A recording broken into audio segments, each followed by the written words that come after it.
Well, welcome. Welcome to your winter commencement.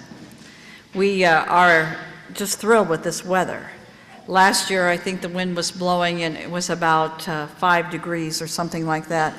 Your speaker reminded me before we came in, she said, last year I was one of the flag carriers and my hands were almost frozen to the pole. So today you have much better weather. But as cold as it was last year, it was the same in here. The smiles, the happiness, the warmth about your accomplishments, about what you have done. We are so proud of you. You came back and made the conscious decision to earn another degree. And you knew that it was going to be hard, and you knew there was going to be a lot of sacrifice, and you knew that some things were going to have to be put off, and you knew it was going to cost some money, and yet you made that decision. And so now, here you are right now, and you've finished that. So you can forget for a while those 3 o'clock in the morning papers, the working over lunch hour trying to get something done, the rushing between your grading and your class, and then going to your classes there, and then going back at night and still working on your lessons plans or getting ready for the next day. That's over. So now you are here, and you can celebrate. And for this next hour or so, I hope you can put all those other things out of your mind and just truly enjoy today. Because this is your day. How many of you, this is your Baker is your alma mater already? All right, we have one. That's good. In our last ceremony, we had several, but that's good. But so the rest of you, this is not your first alma mater. You have another one that you graduated from at least once, and maybe more than once. But from this day on, once you cross this stage, you will forever now be a Baker alumni. You'll be part of the oldest university in the state of Kansas. You'll be part of 153 years of tradition and history. And so we welcome you to our family. To our doctoral students here today, how exciting. We are the only private college university in the state of Kansas with a doctoral degree. We started giving degrees in 2008, and ever since that time, the most recent class has carried the flags for us, and that's what our recent grads did today. And I don't know where they are, if they're still in the building. Are you back there? Oh, there you are. All right. Well, thank you for doing that. Thank you for coming back and doing that.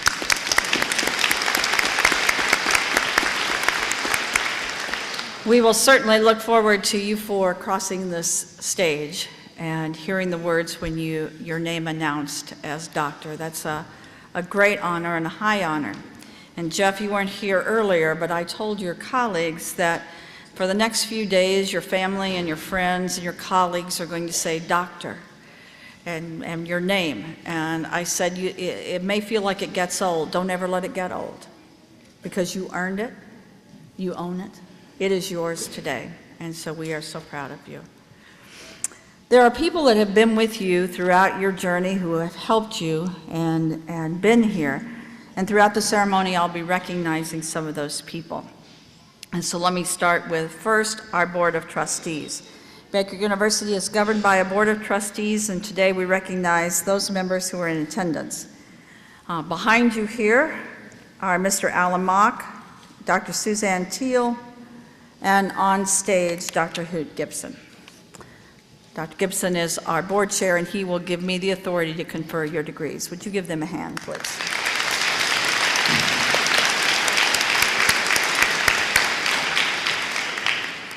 Participating in this ceremony, either on our stage or in the audience, are people who work hard for you. They're the leadership of the university, and many times you don't know their name, and it's like some of you in the jobs you have. They get all the blame and very little credit, you know, those jobs that we have sometimes. But they're the people that work behind the stage or behind the desk and are there making those decisions that are really making this university a better place. So I would ask our vice presidents, our deans, our assistant deans, our registrars, our administrators and our staff to stand so that we can recognize you on stage and in the audience.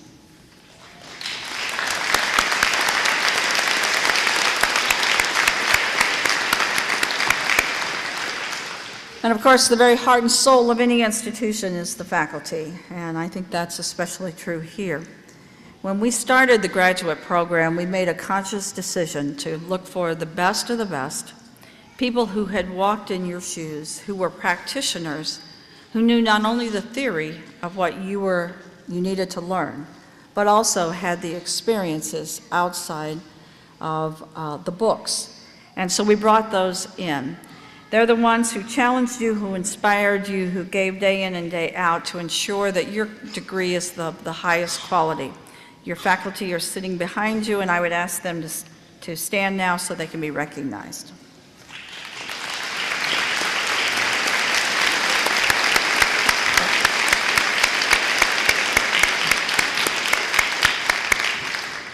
There is another group of individuals that I would like to recognize today. Baker University is proud of the designation of being a military-friendly school. And we are honored by the men and women who have served this country so that we enjoy the freedoms that we have just to assemble here today, the freedom of speech, the freedom of religion, all the things that we enjoy in this country. So what I would like to do right now is acknowledge and ask our active military or active military families and our veterans to stand so that we can recognize you and thank you.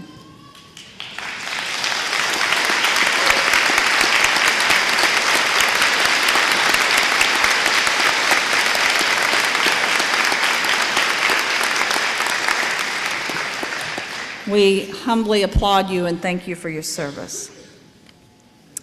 And now it is my great pleasure to introduce your commencement speaker today, Dr. Cynthia Johnson. Dr. Johnson earned a bachelor's and a master's degree from the University of Central Missouri, and then in 2010, she walked across this very stage and earned her doctoral degree in educational leadership from Baker University. And I will say that that was an incredible day. We have a little of that on film, and I watch it every once in a while, Cynthia, because it was a joyous day for us. You can read all about Cynthia's bio in your program, but I wanted to highlight what I personally know about her. In the circles of education, there are those who are enthusiastic about what they do, and then there are people like Dr. Johnson. She has made educating students her lifelong passion, her very calling. It's an endeavor that requires extraordinary pairing of, I think, brains and compassion.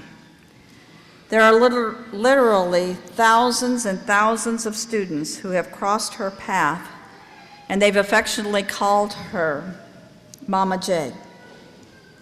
Her commitment to impacting students' lives is her very calling, and since I've gotten to know her, she's been nothing but an inspiration to me and everyone that she touches.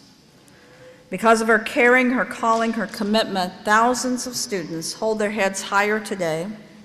They have confidence, they have skills, they are doing incredible things for their community and their careers. With Cynthia today is her husband Kendall and her godson Paris. They're sitting right back here. Thank you. And so now, ladies and gentlemen, it is my extreme pleasure and my honor to welcome to the podium Mama J, Dr. Cynthia Johnson.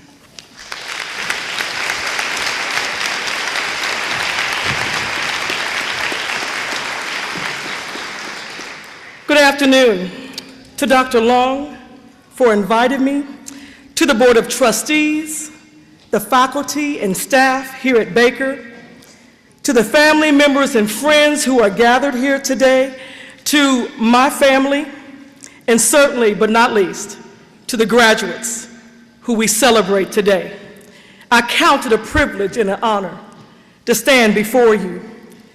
The words that you read in the program represent chapters 22 through 46, or rather, each year of my life story so far. But for the next few moments, I would like to take you back to the beginning. They said I wouldn't make it.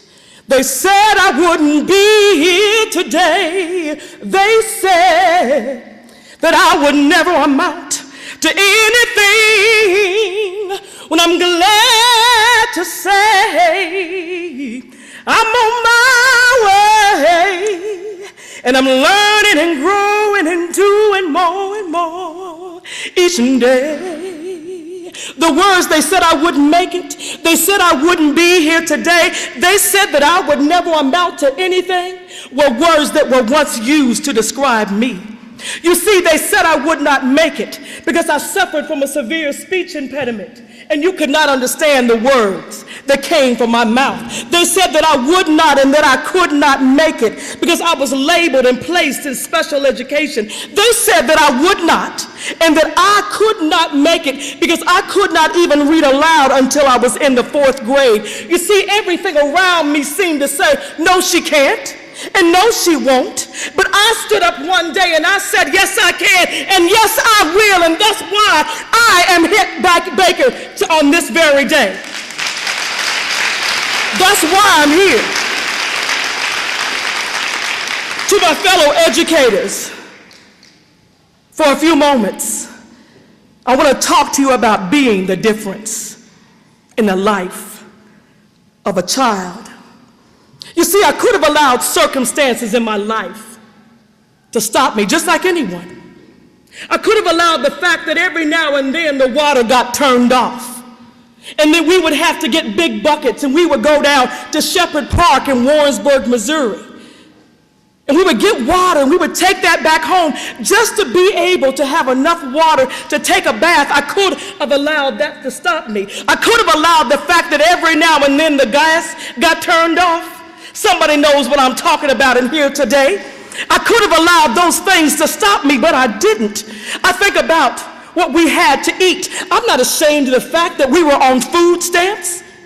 I had free and reduced lunch from the day I started school to the day I graduated from school. I'm not ashamed of those things because I want you to know about the journey. I think about being 9 years old and what it feels like digging in the dump. You see, we would go out there and people would think that we were throwing things in, but actually what we were doing, we were reaching down and getting things to take back home, to clean up and to put in the house. I could have allowed those things to stop me, but I did not. I think about what I felt like at 12 years old when the gentleman came into the house to take away the furniture that had been repossessed. How I felt when he opened up my chest of drawers and he dumped out all my clothes on the bed. I could have allowed that to stop me. I could have allowed me to be angry, but I did not. I'm not ashamed to tell you these things. I think about what happened just 4 years ago at my 25th year class reunion. One of my fellow students who had known me since I was 5 years old walked up to me and said, "Who would have ever thought you would be successful?" Now, I want you to know that I've matured over the years. I didn't get angry, but I simply replied, when you thought I was through in life, that's when God saw me through. See, because I understand and know what it says in Jeremiah 29:11. It says, "For I know the plans I have for you, declares the Lord, plans to prosper you and not harm you, plans to give you hope and a future." She didn't know, but God already knew. I could have allowed things to stop me, but I didn't. I don't want you to think I just accomplished these things on my own. There were people in my life that I call my village. And for a moment, I'd like to share them with you. First of all, there was my mama and my daddy. You may call them mother and father, but to me, they were just mama and daddy. You see, mama taught me how to sing to overcome my stuttering. Mama said, "Baby, just sing your words and they'll come out right." That's what she said. Someone said, "Did you go to a speech pathologist?" I said, "We couldn't even spell pathology. We can't go someplace where we couldn't spell." And then my father, better known as Daddy, taught me how to pray. My daddy said, now I lay me down to sleep, I pray the Lord my soul to keep. If I should die before I wake, I pray the Lord my soul to take. That's what Daddy taught me the last time I stood on this stage and became Dr. Cynthia K. Johnson. My father was sitting right there in the back. And you may not think that that's much, but 3 weeks, exactly 3 weeks before that graduation, my doctor said to me, you need to take your father home and you need to prepare for him to die. But wasn't it just so good of God to spare my father's life that he saw the last event of his life of me walking across the stage? You see, it was important to me to do what was right. Just a few hours before the Lord took him home, I said, Daddy, I hope I made you proud. It was important for my parents to be proud. It doesn't make a difference in life where you start. It doesn't make a difference what you've done along the way. It's how you write your own story. I'm not here today to tell you that things are going to be easy, because there were times that I wanted to give up. There were times that I wanted to give in. But I would walk around my house. I would walk around my school where I served as a principal. And I would convince myself, you must do this. This is nobody else's dream but yours. This is your dream.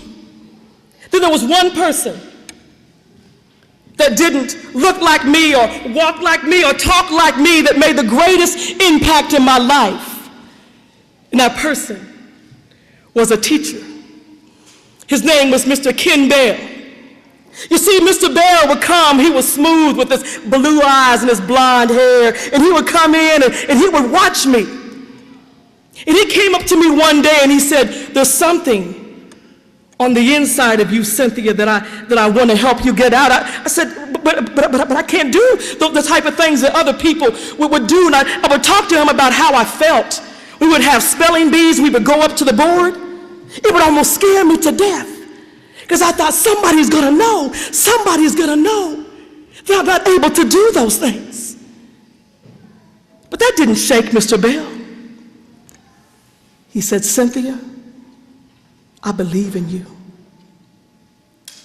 I believe in you. It was Mr. Bell who had taught me how to stand before people and speak. It was Mr. Bell who encouraged me through high school to get involved with speech and debate and forensics. And this same little girl that stuttered so bad that you could not understand went to college on a speaking scholarship. For I know the plans I have for you, declares the Lord. When things get tough, I say, for I know the plans I have for you, declares the Lord. That's what I say. And I stand here today thankful that in the area of speech and debate, that I was a 2-time national champion. That's not bragging on what I could do, but that's boasting of what God can do. I want you to know that Mr. Bell taught me many lessons in life. The best way that I can sum these words up are words that I learned from Tom Bodett. Tom Bodett said, the difference between school and life is that in school, you're taught a lesson and then you're given a test. In life, you are given a test that teaches you a lesson. I learned many lessons along the way. But this is one thing that I learned. These words by Les Brown, he says, if you want a thing, if you really want a thing bad enough to go out and fight for it, to work day and night for it, to give up your time and your peace and your sleep for it, if all you dream and scheme is about it, and life seems useless and worthless without it, if you gladly sweat for it, if you would fret for it and you would plan for it and you would lose the terror of the opposition for it, if you simply go after that thing you want with all of your capacity, strength, and sagacity, faith, hope, confidence, and stern personality, if neither cold, poverty, famine, nor gout, sickness of pain of body and brain can keep you away from that thing, if dogged and grim you beseech and beset it, I'm a living witness that you can get it. That's what you have to teach children of the 21st century. It's different now. You've got to go in not just caring about children. Caring alone is not enough anymore. You have to believe that when you see them walk through the door, that there's something that you can do in their life that is very special. When you leave this place, don't focus on making a difference. That's what someone asked me years ago. They said, well, why do you want to be a teacher? Why do you want to be an educator? I said, oh, I want to make a difference in the world. That's all. I just want to make a difference. But soon I realized, but many of the children that other people didn't want, many of the children that had learning disabilities, that had emotional and social problems, that I was the difference for them. So today I want you to focus on being the difference in the life of a child. As you leave this place, you're going to leave with a new diploma, with a new degree, with new opportunities and new possibilities. But there's one more thing, just one more thing, before I take my seat that I want you to leave with. I want you to leave today with a new alphabet for living. I know you learned your ABCs way before you even got to kindergarten. But today I want you to take these ABCs with you. This is what Dr. Patricia Russell said. A is for your attitude, which will determine your altitude, how high you're going to fly. B is for brain power, because brain power is the best demonstration of who and what you are. C is for courage, when you neither have the motivation nor the inclination to be inspired. D is for dedication, for causes that are just. E is for effort that you're going to have to put forth to be a superstar just to be considered average. F is for freedom, that is not free. G is for genius in each of you. H is for our country's heritage, so rich and so pure. And I is for the intuition to look beyond the obvious. J is for justice and the fact that we must keep it colorblind. K is for know-how, to create and implement a master plan for your future. L is for life, for it is true that you only go around once, and I'm here to tell you this is not a practice run. M is for meditation. Take the time to get to know who and what you are. N is for now, because now is the time. O is for opportunities to be the difference. P is for promises that we hold for generations yet unborn. And Q is for questions that you must always be willing to ask. R is for roots, for a twig that is bent, so shall it grow. S is for survival, because it will be the survival of the fittest. And T is for truth, that you must always be willing to tell. And U is for unity, that we must all achieve. And V is for victory. Never lose sight of the top of the mountain. W is for willpower, to rise to the top of the crop. And X is for X-ray, hold people, persons, and things up to the light. Y is for you and the contributions that you will make in this world. And Z is for zodiac, and your place in the sun. You have a new alphabet for living. I don't know where you work. I don't know what capacity that you serve in. But I know that if you work with children, you are doing and serving in the greatest capacity ever known to man. Do all that you can. Give it your very best. I don't know how they say thank you. from where you're from. But I know this poor little black country girl says thank you. With these words, I want to say thank you today for what you're going to do tomorrow, what you're going to do next semester for children. Do you really understand and know that our children really need us? It says educator, but in some children that means that you're also the mother, you're the father, you're the counselor, you're the nurse, you're the psychologist, you're the psychiatrist, whatever it takes to get the job done. Do it. I say thank you with these words. Did you ever know that you're my heroes and everything I like to be? Youth can fly higher than an eagle, because you are the wind beneath the wings. So thank you, thank you, thank God for you, the wind beneath the wings. Thank you.